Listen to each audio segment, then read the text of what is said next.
Hello everyone, एक बार फिर से आप सभी का स्वागत है हमारे channel current affairs by Ravi पे। और ये है हमारी डेली करंट अफेयर्स की सीरीज़ जिसमें हम हर दिन मोस्ट इम्पॉर्टेंट टॉप 12 न्यूज़ को यहाँ पे डिस्कस करते हैं। आज की क्लास में हम बात करेंगे 26 दिसंबर 2025 के 12 मोस्ट इम्पॉर्टेंट न्यूज़ के बारे में। और फ्रेंड्स, अगर आप किसी भी वनडे एग्जाम की तैयारी कर रहे हैं तो आप हमारी इस क्लास को ज़रूर फॉलो करिएगा। आपको करंट अफेयर्स के सेक्शन में इससे बहुत ज़्यादा हेल्प मिलने वाली है। साथ ही अगर आप पहली बार हमारे चैनल को विजिट कर रहे हैं तो मैं आपको ज़रूर रिक्वेस्ट करूंगी कि कम से कम 10 दिन का ट्रायल आप हमारी इस क्लासेस को देके देखिए। इसका जो रिजल्ट है वो आप अपने मॉक टेस्ट और एग्जाम्स में डेफिनेटली देखेंगे।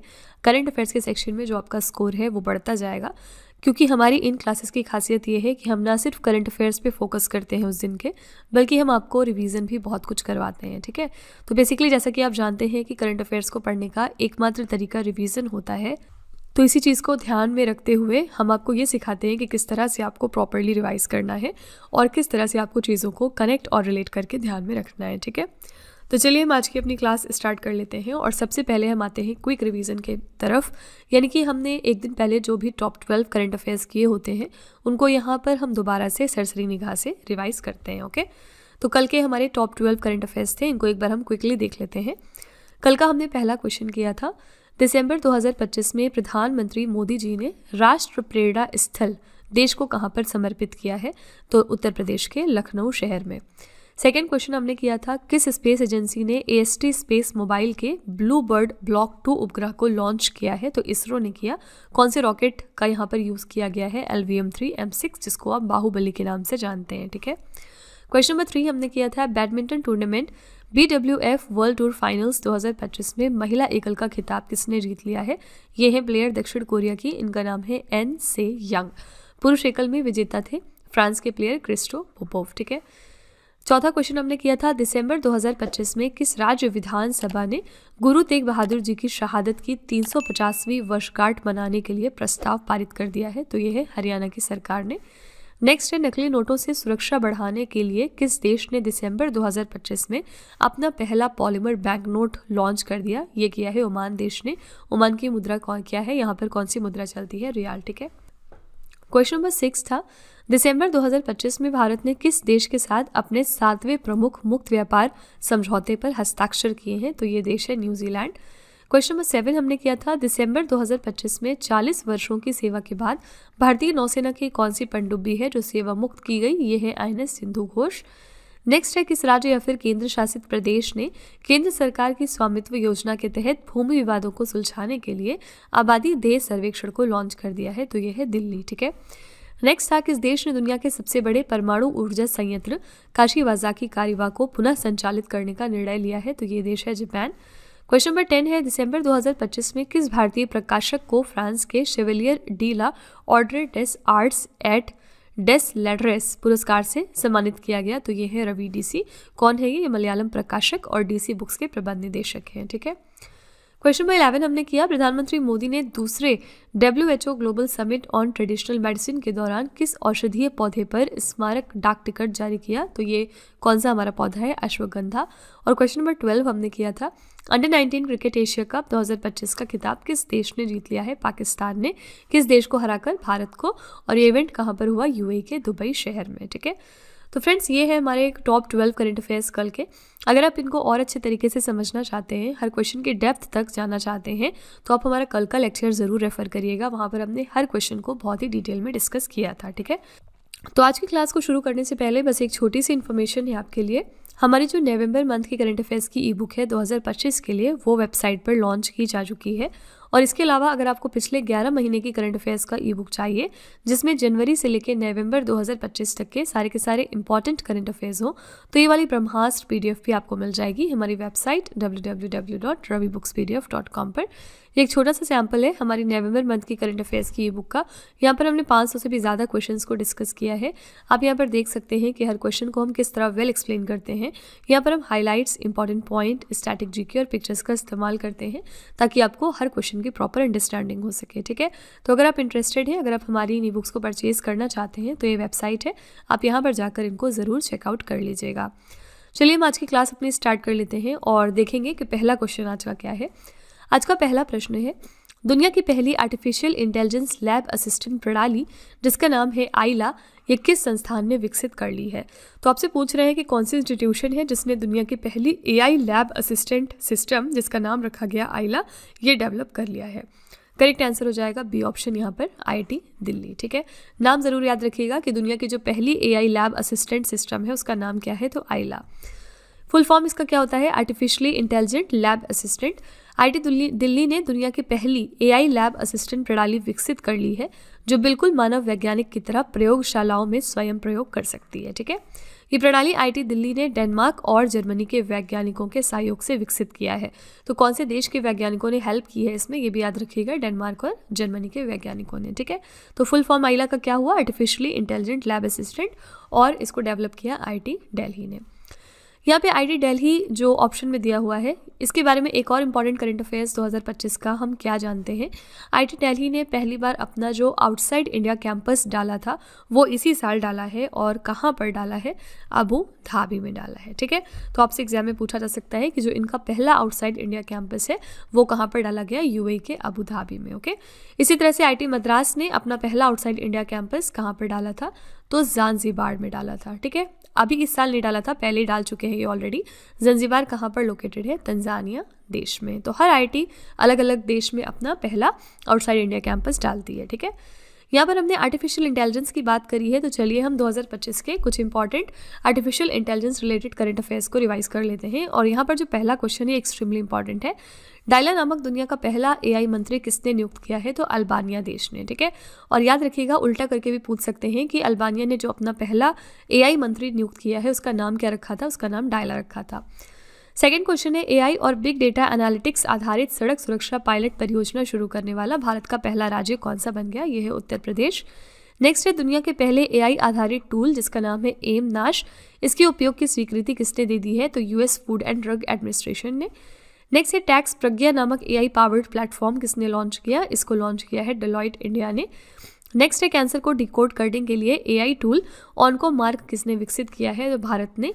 9वां जो एआई नेतृत्व शिखर सम्मेलन है ये एसोकैम द्वारा ऑर्गेनाइज किया गया था, कहाँ पर, नई दिल्ली में, और इस इवेंट के लिए थीम रखी गई AI from idea to impact. ठीक है, किसी एआई कंपनी ने ग्रोकीपीडिया नामक एक नई ऑनलाइन इंसाइक्लोपीडिया लॉन्च कर दी है, तो ये है XAI। भारत का पहला एआई सक्षम नेचर एक्सपीरियंस सेंटर इस्टेब्लिश हो रहा है झारखंड के बेतला नेशनल पार्क में।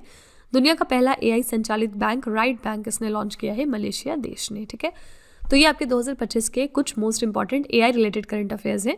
इनको आपको स्क्रीनशॉट ले लेना है और फ्यूचर के लिए याद रख लेना है, एग्जाम में यहाँ से क्वेश्चन आ सकते हैं। ठीक है, क्वेश्चन नंबर 2 पे चलते हैं। चक्रवात दितवाह के बाद भारत ने किस देश के लिए $450 मिलियन के राहत पैकेज की घोषणा करी है?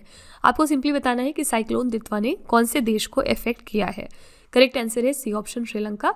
और यहाँ पर इस साइक्लोन के बाद भारत ने $450 मिलियन जो हेल्प है वो देने का अनाउंसमेंट किया। ठीक है, तो भारत ने अपने पड़ोसी देश श्रीलंका में आए चक्रवात दितवाह के बाद उसके पुनः निर्माण के लिए $450 मिलियन का बड़ा सहायता पैकेज प्रस्तावित किया है।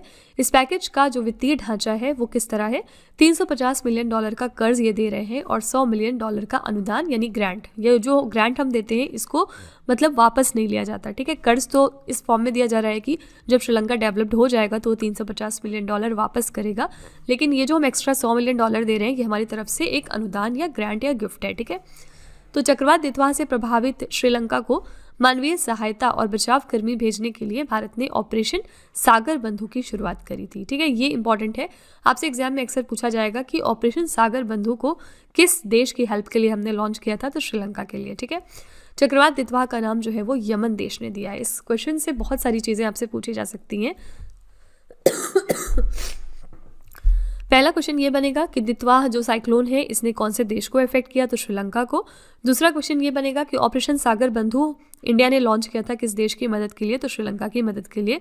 तीसरा क्वेश्चन इंपॉर्टेंट ये है कि चक्रवात दितवाह का नाम कौन से देश ने दिया है, तो यमन देश ने। ठीक है, यहाँ भी ऑपरेशन सागर बंधु की तरह एक और ऑपरेशन था जो इसी साल इंडियन गवर्नमेंट ने लॉन्च किया था और इसका नाम था ऑपरेशन ब्रह्मा। ठीक है, इसको हमने लॉन्च किया था म्यांमार देश की मदद के लिए क्योंकि यहाँ पर भयानक भूकंप आया था, अर्थक्वेक। ठीक है, इसलिए म्यांमार देश की मदद के लिए हमने ऑपरेशन ब्रह्मा को लॉन्च किया था, ये फैक्ट याद रखिएगा।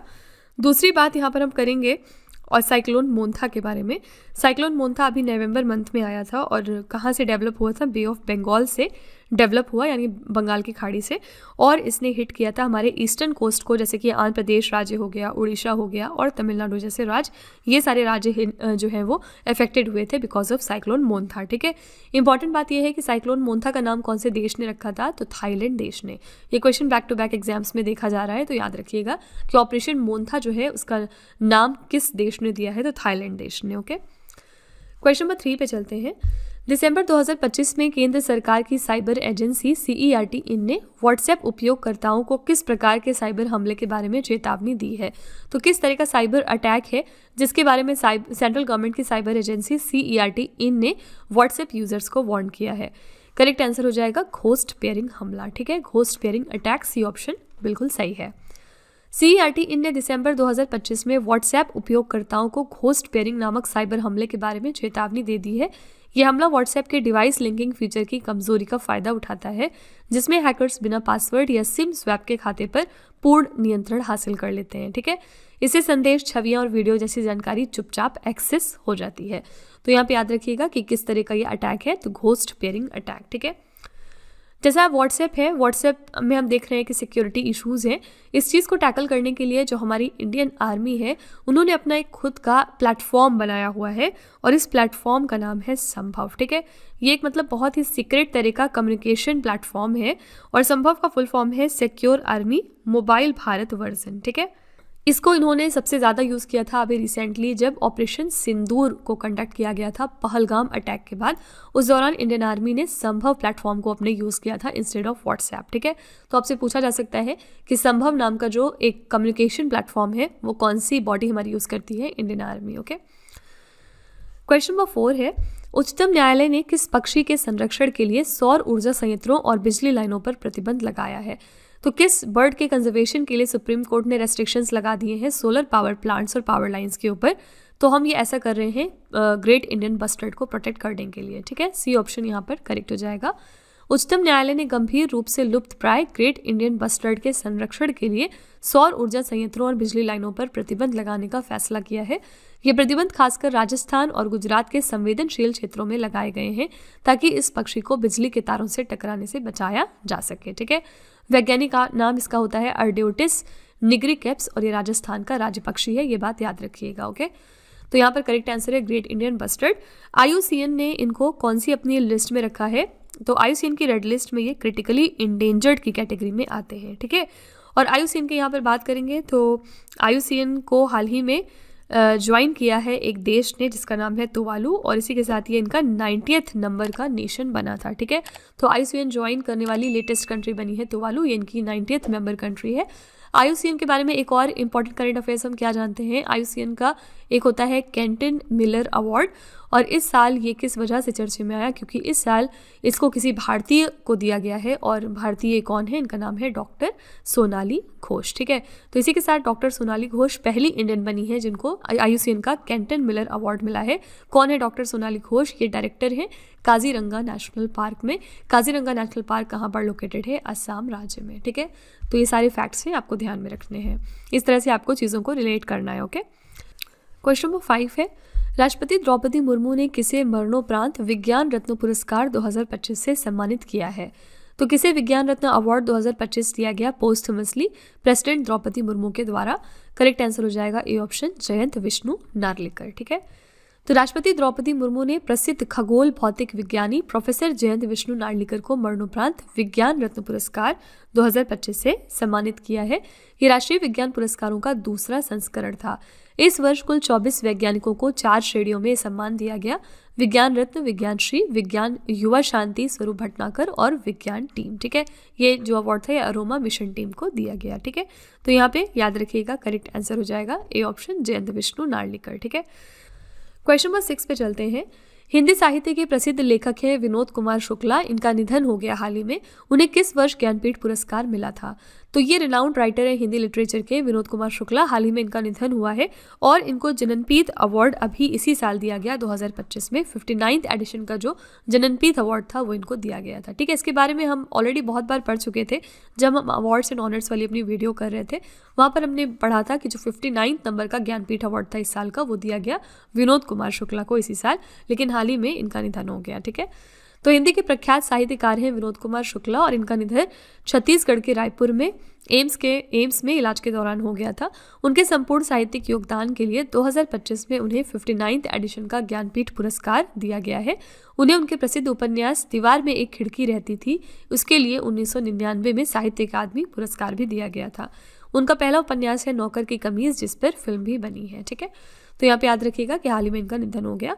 और कौन सी एक इंपॉर्टेंट पर्सनालिटी है जिनका हाल ही में निधन हुआ है, ये है राम सुतार। ठीक है, राम सुतार कौन है? ये डिज़ाइनर है, स्कल्पचर है। इन्होंने स्टैचू ऑफ यूनिटी को डिज़ाइन किया था और इनका भी हाल ही में 2025 दिसंबर मंथ में निधन हुआ है। और इनको इस साल का कौन सा एक इंपॉर्टेंट अवार्ड दिया गया था? महाराष्ट्र भूषण दिया गया था इनको 2025 में। ठीक है, तो ये फैक्ट भी याद रखिएगा। क्वेश्चन नंबर 7 पे चलते हैं। भारत के पहले प्रदूषण नियंत्रक पोत समुद्र प्रताप का गोवा में जलावतरण किया गया है। इसका निर्माण किसने किया था? इंडिया का यह पहला पोल्यूशन कंट्रोल वेसल है जिसका नाम है समुद्र प्रताप और इसको गोवा में लॉन्च कर दिया गया है। आपको बताना है कि इसको किसने बनाया है, तो इसको गोवा शिपयार्ड लिमिटेड ने डिज़ाइन किया है। ठीक है, तो भारत के पहले स्वदेशी रूप से डिजाइन और निर्मित प्रदूषण नियंत्रक पोत जिसका नाम है समुद्र प्रताप, इसको भारतीय तटरक्षक बल में शामिल किया गया। इसके निर्माता है गोवा शिपयार्ड लिमिटेड और इसमें 60% से अधिक स्वदेशी उपकरणों का उपयोग किया गया। ठीक है, इसकी लंबाई जो है वो 114.5 मीटर है और विस्थापन क्षमता लगभग 4170 टन है। ठीक है, तो यहाँ पे करेक्ट आंसर हो जाएगा B option, Goa shipyard limited.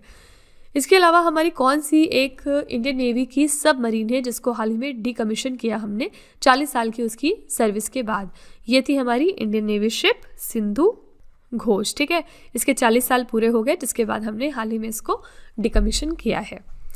Question number 8 है, दिसंबर 2025 में पंचायती राज और जनजातीय मामलों के मंत्रालय ने किस शहर में पेसा महोत्सव 2025 का आयोजन किया है? तो मिनिस्ट्री ऑफ पंचायती राज और मिनिस्ट्री ऑफ ट्राइबल अफेयर्स ने मिलकर पेसा महोत्सव को ऑर्गेनाइज हाल ही में किया है। कहाँ पे किया है? करेक्ट आंसर हो जाएगा डी ऑप्शन, विशाखापट्टनम में। ठीक है, तो पेसा महोत्सव जो है ये इवेंट हुआ आंध्र प्रदेश के विशाखापट्टनम में और ये महोत्सव पंचायत अनुसूचित क्षेत्रों तक विस्तार अधिनियम 1996 यानी पेसा एक्ट के लागू होने की वर्षगांठ के अवसर पर मनाया गया। उद्देश्य क्या है? जनजातीय समुदायों के स्वशासन, उनकी सांस्कृतिक विरासत और अधिकारों के प्रति जागरूकता बढ़ाना। इसके लिए शुभंकर हमने क्या रखा? कृष्णा जिंका यानी कि काला हिरण। ठीक है, तो पेसा महोत्सव को कौन सी 2 मिनिस्ट्रीज ने सेलिब्रेट किया? ये याद रखिएगा, पंचायती राज और ट्राइबल अफेयर्स के मिनिस्ट्री ने। कहाँ पर इस इवेंट को ऑर्गेनाइज किया गया? आंध्र प्रदेश के विशाखापट्टनम में। ठीक है, हमारे पंचायती राज के मिनिस्टर कौन है? इनका नाम है मिस्टर राजीव रंजन। ठीक है, इनको आप ललन सिंह के नाम से भी जानते हैं। और ट्राइबल अफेयर्स के मिनिस्टर हमारे फिलहाल कौन है? तो श्री जुवाल ओराम, ये हमारे ट्राइबल अफेयर्स के फिलहाल मिनिस्टर हैं। ठीक है, क्वेश्चन नंबर 9 है, भारत ने गुजरात के लोथल में राष्ट्रीय समुद्री धरोहर परिसर को विकसित करने के लिए किस देश के साथ साझेदारी करी है? तो इंडिया ने पार्टनरशिप किस देश के साथ करी है जिसके बाद वो मिलकर डेवलप करेंगे national maritime heritage complex Gujarat के लोथल में? करेक्ट आंसर हो जाएगा ए ऑप्शन, नीदरलैंड। ठीक है, तो ये समझौता भारत के विदेश मंत्री एस जयशंकर और नीदरलैंड के विदेश मंत्री डेविड वैन वील के बीच द्विपक्षीय बैठक के दौरान हुआ है। राष्ट्रीय समुद्री विरासत परिसर के बारे में यहाँ पे एक फैक्ट लिखा हुआ है। यह गुजरात के लोथल में स्थित है और इसका उद्देश्य है भारत की 4500 वर्ष पुरानी समुद्री विरासत को प्रदर्शित करना। और लोथल का महत्व क्या है? लोथल सिंधु घाटी सभ्यता का एक प्रमुख स्थल है, जैसा कि हम जानते हैं। यहाँ विश्व का सबसे प्राचीन मानव निर्मित डॉकयार्ड खोजा गया था। ठीक है, ये क्वेश्चन हिस्ट्री में बहुत पूछा जाता है, अगर आपके एग्जाम में हिस्ट्री आती है तो। यहाँ पे बस सिंपली याद रखिएगा कि जो नेशनल मैरीटाइम हेरिटेज कॉम्प्लेक्स है ये डेवलप किया जा रहा है गुजरात के लोथल में और इसके लिए इंडिया पार्टनरशिप कर रहा है नीदरलैंड्स के साथ। ठीक है, नीदरलैंड्स के बारे में हम क्या जानते हैं? एक इंपॉर्टेंट फैक्ट, नीदरलैंड पहला ऐसा देश है जिसने कि यूथनेशिया को लीगलाइज किया था। यूथनेशिया क्या होता है? इच्छा मृत्यु, यानी कोई ऐसा पर्सन अगर उसकी ऐसी लंबी बीमारी चल रही है जिसके बाद उसके ठीक होने की कोई भी संभावना नहीं है या फिर उसको बहुत ज़्यादा पेन है किसी बीमारी की वजह से और वो खुद से अगर मरना चाहता है तो उसको हम यूथनेशिया कहते हैं। ठीक है, और हाल ही में एक लैटिन अमेरिका देश है जो फर्स्ट लैटिन अमेरिकन कंट्री बनी है जिसने यूथनाशिया को लीगलाइज किया था, और ये देश है उरुग्वे। ठीक है, तो ये करंट अफेयर्स का आपका हिस्सा हो गया कि उरुग्वे जो है ये पहला लैटिन अमेरिकन नेशन बना जिसने कि यूथनेशिया को लीगलाइज किया। ठीक है, क्वेश्चन नंबर 10 पे चलते हैं। दिसंबर 2025 में भारतीय नौसेना के सबसे बड़े वाटर जेट युद्धपोत आईएनएस अंशदीप को कहां पर कमीशन किया गया? ये इंडियन नेवी का सबसे बड़ा वाटर जेट वॉरशिप है जिसका नाम है आईएनएस अंशदीप, और इसको कमीशन किया गया है चेन्नई में। ठीक है, डी ऑप्शन यहाँ पे बिल्कुल करेक्ट हो जाएगा। तो आईएनएस अंशदीप जो है इसका नाम कर्नाटका के कारवार के तट पर एक द्वीप के नाम पर रखा गया। INS Anshdeep garden reach ship builders and engineers Kolkata द्वारा 8 ASW SWC पनडुब्बी रोधी उथले पानी के जहाज़ों में आईएनएस अर्नाला और आईएनएस एंड्रोथ के बाद तीसरा जहाज है। इसमें कुल 8 शिप्स ऐसी आएंगी, इसमें से 2 ऑलरेडी आ चुकी हैं, आईएनएस अर्नाला और आईएनएस एंड्रोथ। तीसरा शिप इसमें कौन सा है? आईएनएस अंशदीप। ठीक है, करेक्ट आंसर हो जाएगा यहाँ पे D option Chennai. Navy day हमने कब मनाया? हाल ही में 4 दिसंबर को। ये बार बार मैं आपको रिवाइज करवा रही हूँ। क्वेश्चन नंबर 11 पे चलते हैं। किस देश ने कतर में आयोजित फीफा अरब कप 2025 का खिताब जीत लिया है? फीफा अरब कप 2025 किस कंट्री ने जीत लिया है? करेक्ट आंसर है ए ऑप्शन मोरक्को, और ये इवेंट हुआ था कतर में। ठीक है, तो फीफा अरब कप के लिए विजेता टीम थी मोरक्को। ये मोरक्को का दूसरा खिताब है, इसके पहले इन्होंने 2012 में ये कप जीता था। उपविजेता टीम इसमें जॉर्डन रही। ये इवेंट हुआ है कतर में, फाइनल लुसैल स्टेडियम में। गोल्डन बॉल का अवार्ड जो है वो दिया गया मोहम्मद रबी हरिमत को। ये मोरक्को के प्लेयर हैं, सर्वश्रेष्ठ खिलाड़ी साबित हुए ये। गोल्डन बूट किसको दिया जाता है? सबसे ज़्यादा जो गोल करते हैं, और ये अवार्ड दिया गया अली उलवान को। ये जॉर्डन के प्लेयर हैं, 6 गोल इन्होंने किए थे। गोल्डन ग्लव का अवार्ड दिया गया अल मेहदी बेनामिद को। ये मोरक्को के प्लेयर हैं, सर्वश्रेष्ठ गोलकीपर ये साबित हुए। फेयर प्लेयर का अवार्ड दिया है वो सीरिया देश को दिया गया। ठीक है, तो ये सारी जो है अलग अलग कैटेगरीज में आपके विनर्स की सूची है, इनको आपको ध्यान में रखना है फीफा अरब कप से रिलेटेड। ओके, फीफा ने अपना men's player of the year किसको बनाया है 2025 में? इनका नाम है ऑस्मान डेम्बले। ठीक है, फ्रांस देश को बिलोंग करते हैं ये, और पेरिस सेंट जर्मन के लिए खेलते हैं। और अगर यहाँ पर हम वुमेन्स की बात करेंगे तो women's player of the year कौन बनी है फीफा की तरफ से? इनका नाम है एताना बोनमाती। ठीक है, और ख़ास बात क्या है, ये तीसरी बार लगातार FIFA women player of the year बनी है। ठीक है, और ये कौन से देश को बिलोंग करती हैं? स्पेन देश को। ठीक है, क्वेश्चन नंबर 12 पे चलते हैं। दिसंबर 2025 में भ्रष्टाचार के खिलाफ संयुक्त राष्ट्र कन्वेंशन का 11वां सम्मेलन कहाँ पर आयोजित हुआ है? तो 11th conference of the state parties to the United Nations convention against corruption, ये कहाँ पर ऑर्गेनाइज किया गया है? कतर के दोहा शहर में। डी ऑप्शन करेक्ट हो जाएगा। भ्रष्टाचार के खिलाफ संयुक्त राष्ट्र कन्वेंशन का ये 11वां सम्मेलन था जो दिसंबर 2025 में कतर के दोहा में ऑर्गेनाइज किया गया। उद्देश्य क्या था? सदस्य देशों के बीच भ्रष्टाचार को रोकना, अंतर्राष्ट्रीय सहयोग बढ़ाना और अवैध वित्तीय प्रवाह को रोकने के लिए समीक्षा करना। सम्मेलन के अंत में दोहा घोषणा पत्र को अपनाया गया जो भ्रष्टाचार के खिलाफ लड़ाई में तकनीकी सहायता और डिजिटल उपकरणों के उपयोग पर जोर देता है। ठीक है, तो यहाँ पे करेक्ट आंसर हो जाएगा कतर के दोहा शहर में ये इवेंट ऑर्गेनाइज किया गया। सिमिलरली हम बात करेंगे अगर COP30 की, तो ये कहाँ पर हुआ था? ब्राज़ील देश में, ब्राज़ील के बेलेम शहर में। COP31 अगले साल होगा टर्की में, और COP32 यहाँ पर होगा उसके भी अगले साल यानी 2027 में एथियोपिया देश में। ठीक है, तो होस्ट सब इवेंट के याद रखा करिए। तो फ्रेंड्स, ये थे हमारे टॉप 12 करंट अफेयर्स आज के। आई रियली होप कि आपको पूरी क्लास अच्छे तरीके से समझ में आई होगी और आपने क्लास को एंजॉय किया होगा। हमेशा की तरह हम लास्ट में आपके लिए एक छोटा सा टेस्ट रखते हैं 3 क्वेश्चंस का, ताकि आप खुद को एनालाइज कर सकें और ये देख सकें कि आपने कितना पढ़ा, कितना समझा है।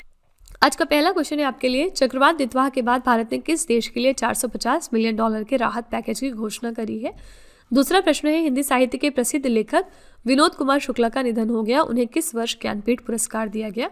और तीसरा प्रश्न है, दिसंबर 2025 में भारतीय नौसेना के सबसे बड़े वाटर जेट युद्धपोत आईएनएस अंशदीप को कहां पर कमीशन किया गया? तो फ्रेंड्स, ये 3 क्वेश्चंस आपके लिए हैं एज अ होमवर्क, और इनका जो जवाब है वो आपको कमेंट में जाके लिखना है। और इसी के साथ फ्रेंड्स हमारी क्लास यहाँ पर एंड होती है। आई रियली होप कि आपको क्लास पसंद आई होगी। आप अपना फीडबैक कमेंट पे ज़रूर लिख दिया करिए कि आपको क्लास कैसी लगी। इसके अलावा अगर आपको लगता है कि इसमें कोई इंप्रूवमेंट होना चाहिए तो आप अपना व्यू भी कमेंट में डाल सकते हैं। ठीक है, तो इसी तरह के बेस्ट क्वालिटी कंटेंट और अच्छी प्रिपरेशन के लिए आप हमारे चैनल के साथ जुड़े रहिए।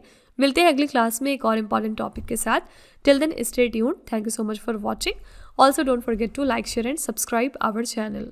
फ्रेंड्स, यहाँ पे वीडियो को एंड करने से पहले मैं आपको एक छोटी सी इन्फॉर्मेशन दे दूँ कि अगर आप इंग्लिश मीडियम में ज़्यादा कंफर्टेबल हैं, यानी कि अगर आप करंट अफेयर्स को और स्टैटिक जीके को इंग्लिश मीडियम में पढ़ना प्रेफर करते हैं, तो इसके लिए आप हमारे चैनल रवि अदिति क्लासेस को सब्सक्राइब कर सकते हैं। इसके अलावा अगर आपको बुक्स चाहिए प्रिंटेड फॉर्मेट में, तो ये आपको मिल जाएगी हमारी वेबसाइट www.raviaditipublication.com पर, और ये आपके घर तक भी डिलीवर की जाएंगी। तो फिलहाल आपके लिए हमने लॉन्च किया है जीएस का one liner 25,000 plus exam fact का बुक, जहाँ पर सभी इंपॉर्टेंट क्वेश्चंस को हमने कवर किया है। साथ ही यहाँ पे आपको जनरल साइंस, जीके और एनसीईआरटी के नोट्स वगैरह भी मिल जाएंगे। इसके अलावा अगर आपको ई बुक्स चाहिए तो ये आपको ईमेल के थ्रू इंस्टेंटली डिलीवर की जाएगी, और ये मिलेगी आपको हमारी वेबसाइट www.ravibooks.pdf.com पर। तो यहाँ पर आप देख सकते हैं कि जनवरी से लेकर मई, यानी कि लास्ट 5 मंथ का करंट अफेयर्स का ई बुक हमने लॉन्च किया है आपके लिए। इसके अलावा मंथली और ईयरली ई बुक्स भी मिल जाएंगी। साथ ही 11,000 प्लस जीके जीएस का बुक भी आपके लिए अवेलेबल किया गया है। ठीक है, तो अगर आपको इनमें से कोई भी ई बुक चाहिए तो इस वेबसाइट पर जाके आप इनको परचेज कर सकते हैं। साथ ही ये हमारा मोबाइल एप्लीकेशन है जिसका नाम है रवि स्टडी ऐप। अगर आपको इस वीडियो का फ्री पीडीएफ चाहिए तो आप यहाँ पर जाके इसको डाउनलोड कर सकते हैं। इस एप्लीकेशन में और भी चीज़ें हैं आपके लिए, जैसे कि जीएस की टेस्ट सीरीज, करंट अफेयर्स के नोट्स, यूट्यूब के वीडियो नोट्स, करंट अफेयर्स की ई बुक्स, जीके जीएस की ई बुक्स एटसेट्रा। ठीक है, तो आप इस एप्लीकेशन को डाउनलोड करके फर्दर एक्सप्लोर कर सकते हैं। और सभी वीडियोस और ई बुक से रिलेटेड जो अपडेट्स हैं वो आपको मिलेगी हमारे Telegram channel current affairs by Ravi पर। तो इसको भी आप ज़रूर ज्वाइन कर लीजिएगा, जिससे कि आप हमारे सारे न्यू लॉन्चेस से अपडेटेड रहें। ठीक है।